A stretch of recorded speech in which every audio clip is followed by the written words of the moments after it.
Okay lang ho yan, kasi alam nyo mga kaibigan, kung first time ka man ngayon at nadala ka dito, at hindi mo maintindihan bakit nagpapalaktakan yung mga tao, bakit baliw yung mga tao, sinyalis po yan. Nasa mental ka na. Kasi pag nababaliw ka daw kasi, at na-excite ka, tinatawag ka talagang baliw. Tama mali?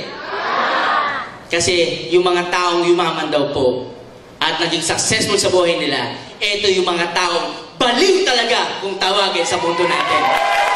Ano nga yung mga kaibigan? Kaya ako sa totoo lang nung araw, tinatawag din nila ako, baliw din ho. Alam mo sabi ko, okay lang yan. Kung baliw man ako, yumayaman ako. Gusto niyo ba maging baliw? Sino gusto maging baliw? Taas kamay. Plastic.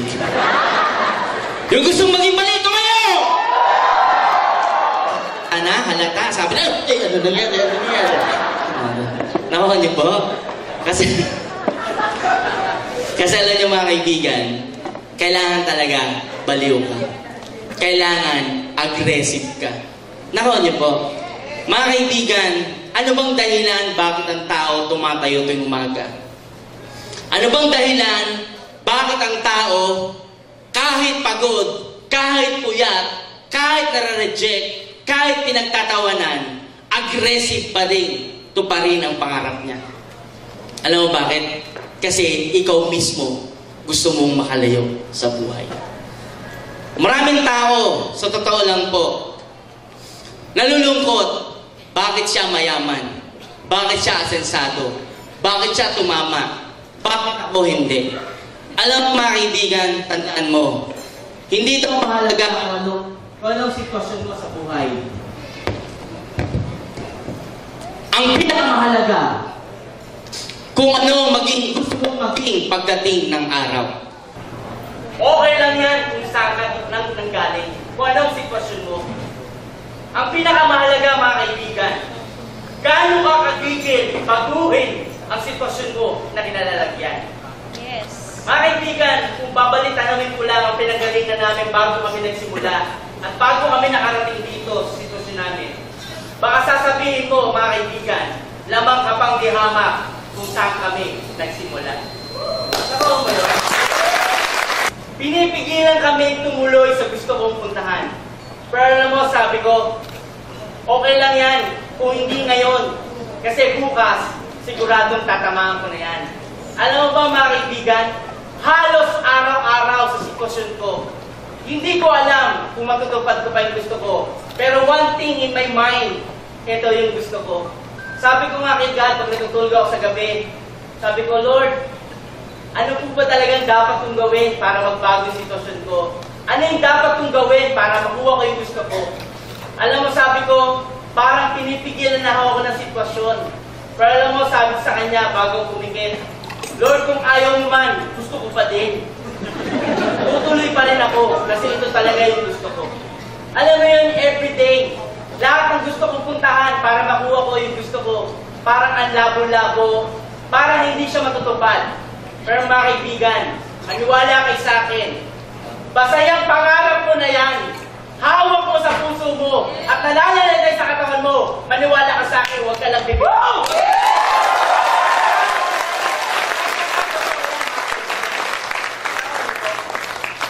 Kasi ako mga kaibigan, totoo lang, problema ko rin pera talaga.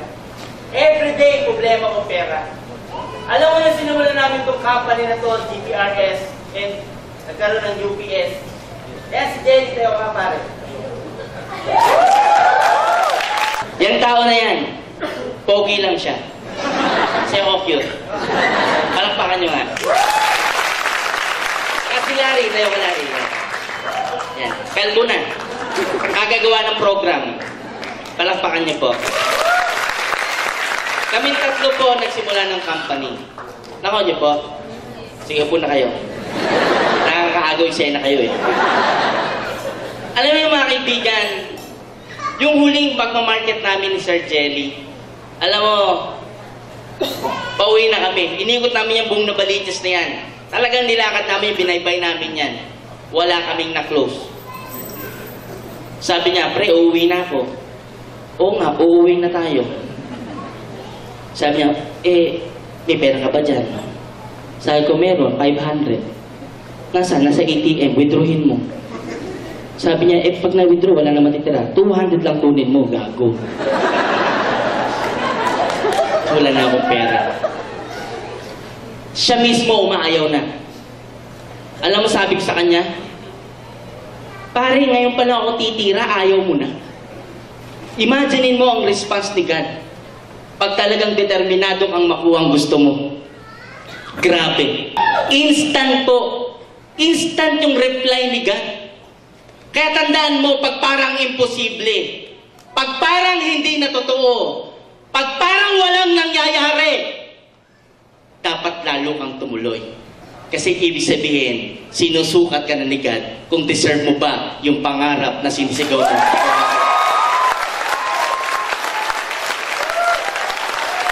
Alam mo nangyari? Pag sabi niya na, pare, magsisimula na lang ulit ako ng furniture ko, sabi ko, pare, titira pa lang ako. Ngayon ka pa aayaw. Alam mo, maya-maya may dumating sa harapan namin. Kumpare ko. Sabi niya, pare, umatras pa talaga, inatrasan kami. Sabi niya, oh, pare, nandiyan ka pala. Sabi ko, oh, pare, kamusta? Ngayon natin nakita. Alam, sabi niya, ba't ikaw matinubinjag na anak ko, pare? In-invite kita. Sabi ko, nagbigay ako ng invitation dito eh. Sabi ko, hindi ko natanggap eh. Sabi niya, sige, okay lang yun. Sabi niya, pero next time, pag birthday ng anak ko, punta ka ha. Sabi ko, sige pare, pupunta ako. Sabi ko, saan ka ba, pagawi? Punta ako sa tindahan namin, sa palengke. Sabi ko, saan kayo may palengke? Dito pare, sa may kaibigan. Okay. Sabi niya, problema nga ako eh. Sabi ko, ano problema mo? Kasi gusto ko maglagay ng bayad center doon sa outlet namin. Sabi ko, bayad center? Sabi ko, bayad center ba? Oo, pare, gusto ko talaga. Sabi ko, mag-usap tayo. Siya po yung unang kliyente namin. Imaginein mo, ayaw na niya. Pero sabi ko, pare, titira pa lang tayo. Guys, yan ang sinasabi ko sa inyo. Na pag ikaw aggressive ka at gigil na gigil ka para matupad yung pangarap mo, alam mo sa totoo lang, ang sitwasyon lagi na naghahati sa pagtama at pagtalo mo, yung decision lang na tumuloy. Everyday, pipigilan ka ng sitwasyon para tamaan ang gusto mo. Kasi kailangan matansya ni God kung deserve mo yung pangarap na ibibigay sa iyo. Ano ba? Mga kaibigan, imagine mo nung 2009 na yon, eto na po tayo ngayon. Paano kung hindi po ako tumuloy? Hindi po tayo nagkita-kita. Anong point mga kaibigan? Marami sa inyo rito, mga member ko, di ba, na nung sumainap ka, gigil na gigil ka, baliw na baliw ka, excited na excited ka. Tapos nung na-reject ka, sabi mo, yayaman ka dito! Nung na-reject ka, yayaman ka! Nung na-reject ka ulit, yayaman ka! Na-reject ka ulit, yayaman ka! Nung na-reject ka ulit, hindi na tayo yayaman! Tama mali! Bakit ganun habang tumatagal, pahina ng pahina ang sigaw mo? Alam mo mga kaibigan, okay lang yan. Kasi kung isang taong ka nang nahihirapan at wala pang nangyayari sa'yo, mas lalo ka dapat tumuloy. Tama? Bakit? Hinuhubog ka na po. Hinuhulma na yung sitwasyon mo. Tama? Pag 2 taon na wala pang nangyayari, malapit nang maihulma yung sitwasyon mo na yan. Pag 3 taon na yan at wala pa rin nangyayari, ibang usapan na yan. Pero ang tip ko, lalong huwag tumigil. Bakit? Nakakahiya na yan. Tama li. Imagine mo, sinisigaw mo sa lugar mo, pare, yayaman na ako, pare, yayaman na. Eto na ngayon, in-invite mo lahat. Tapos titigil ka. Paglabas mo, after 3 years, nakabayong ka na. Ayan yan, si Moy Bayong. Sabi niya, yayaman siya. Yan na, yan na. Gusto niyo ba yan? Hindi. Guys, kailangan lang po yung aggressiveness nyo sa pangarap mo, lagi yan nasa puso mo. Tako niyo po? Dapat po nakabakat na yan sa isip mo. Na tibo bang harangan ka man ng siba, harangan ka man ng hagupit, tuloy ka pa rin na trabahuhin ang pangarap mo. Naku niyo po, alam mo yung mga taong nagsalita rito kanina, sila lang po yung mga ilan sa mga taong nagsimula rin katulad mo. Tingnan niyo po si Albert Cirillo. Palakpakan niyo si Albert Cirillo. Sino yung nagsasabing kailangan kumpletong katawan mo para yumamang ka? Siya ho kulang. Kaya nga pag bumili ng sapatos, lugi. Kabyak lang nasusuot. Wala bang 50% discount dyan, pre? Sayang. Naku niyo po, tandaan mo mga kaibigan, ang pinag-uusapan dito, ikaw. Hindi pinag-uusapan yung mga in-invite mo. Hindi pinag-uusapan yung mga nagre-reject sa'yo. Ang pinag-uusapan, yung pangarap mo, gusto mong matupad. Naku niyo po, kaibigan, 1998, when I started to do networking, kung maibabalik ko lang sitwasyon, alam mo, lahat ayaw sumali. Sila, in-invite ko itong dalawang pogi na to. Pumapalakpak pa ang lakas. Woo! Grabe! Woo! Makdo na tayo, pre! Tapos hindi na nagpakita sa akin. Nangyari sa inyo? Sino dito yung hirap na hirap siyang na-invite bago sumali? Kaya ka nahihirapan, karma-karma yan. Naku niyo po. Kaibigan, kung bakit po ganito ako lagi, every time na tumatayo ako sa harapan, sabi ko nga, pag tumayo ako sa harapan, para ako nagiging super saiyan. Alam niyo bakit? Kasi nakabakat sa isip ko yung bagay na gusto kong mangyari sa buhay ko. Kahit simulan natin kwento, kahit bukas ulit, kukwento ko sa'yo paulit-ulit, isa lang yung gusto ko. Malinaw sa akin yung gusto ko. At gigil na gigil ako doon, kasi alam mo bakit? Lahat ng bagay na-create siya 2 beses. Una, sa isip. Pangalawa, sa actual. Tama? Pag na-compute na ng isip mo, yung mga bagay na gusto mong mangyari sa'yo, alam mo, maniwala ka sa akin, dun pa lang, achieve mo na siya. Ang kailangan mo na lang gawin, tatrabahuin mo na lang. Naku niyo po, problema ko pera dati, problema lahat sitwasyon, ang dami kong problema. Alam mo bakit? Pati sarili ko, namumblema na ako kung kaya ko. Pero alam mo, hindi. Tumuloy lang po ako. Yung gigil ko everyday, alam mo yun yung pag may kausap ako, hindi po pwede, hindi siya mabaliw eh. Kaya lahat ng prepresentahan ko, pagkatapos ko mag-present, alam sasabihin ko sa kanya, naintindihan niyo po ba? Alam sabi, hindi. Sasali po kayo? Oo. Imagine mo na hindi naintindihan, sasali. Bakit po? Dapat ganyan kang klase mag-present. Pasinin nyo, pag ang dami mo sinasabi, naintindihan ng kliyente mo. Naintindihan mo, ma'am? Opo. Sasali ka? Hindi. Bakit? Naintindihan eh. Tama? Pasinin mo yung katabi mo, tanungin mo, nung nag-present, naintindihan ba niya? Tanungin mo. Sagot niya, hindi. Kasi sumali, grabe. Tama mali. Kaya huwag niyong gagalingan. Lulupitan niyo lang. Nakuha niyo po? Kasi mga kaibigan, pag gigil na gigil ka at baliw na baliw ka sa paggawa mo sa business na ginagawa mo, maniwala ka sa akin. Yung kausap mo, hindi niya tinutugnan yung sinusulat mo. Hindi niya tinitignan yan. Tinitignan niya mata mo. Ikaw, naintindihan mo? Hindi. Totoo. Kasi lahat ng interview ko, yung mga downline ko na binaliw ko dati, pag tinanong ko, naintindihan mo ba ng present ko? Hindi. Pero grabe. Grabe yung energy mo. Ano, sali ka? Oh, sali ko. Sali talaga. Bakit po? Gigil na gigil po ako. Why? Kasi nung minarkahan ko na yung pangarap ko, sabi ko, by hook or by crook, makukuha ko siya. 1998, ang pangarap ko lang dati, kotse, Corolla, 1998.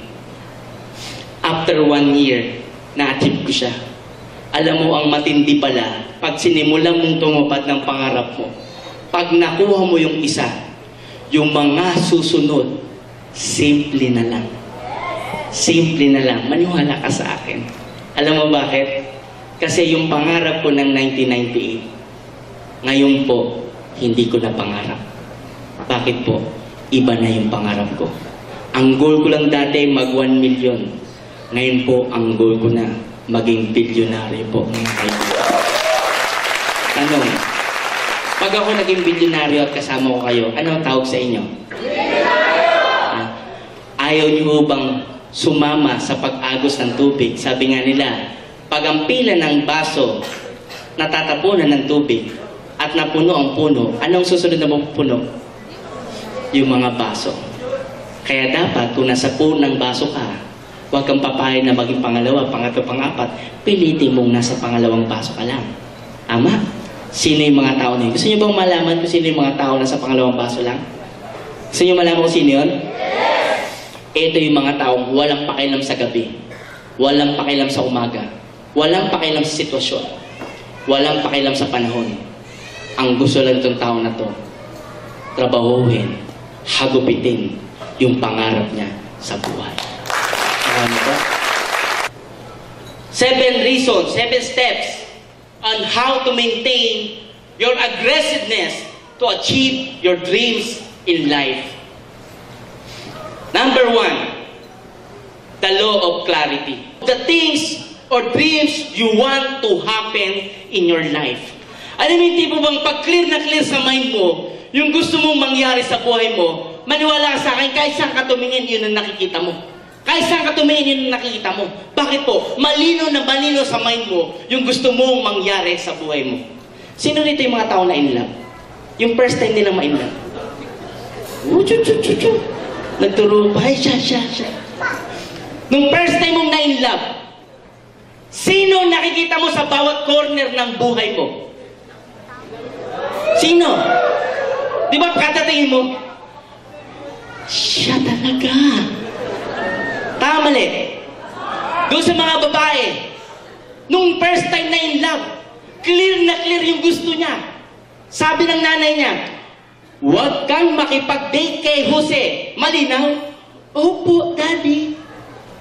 Pag-text ni Jose, dito na ako sa ilog, susunod ka na. Nasaan si Nene? Nasaan si Nene? Nasa ilog din.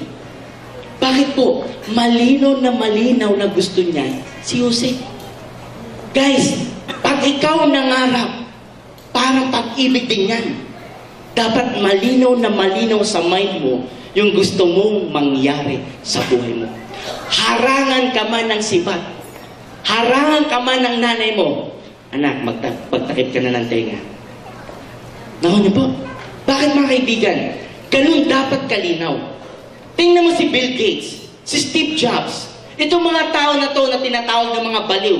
Si Albert Einstein, na mga henyo ng mga tao, ang sabi sa kanila, baliw. Bakit? Kasi malinaw sa mind nila yung gusto nilang mangyari sa buhay.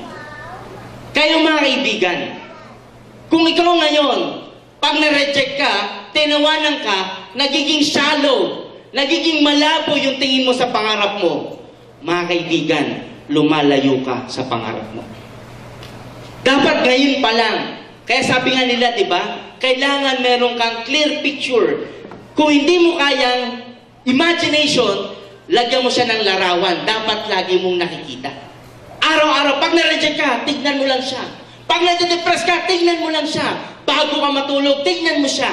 Why? Kailangan maging habit na ng katawan mo na yung pangarap mo na handoon sa mind mo. Kasi pag lagi na siyang nasa mind mo at naging habit na siya, yung galaw ng katawan mo, maiiba. You will act like a millionaire. Alam mo mga kaibigan, kaya sabi nga nila, kung ngayon hindi ka pa mayaman, okay lang yan. Sabi nga fake it until you make it.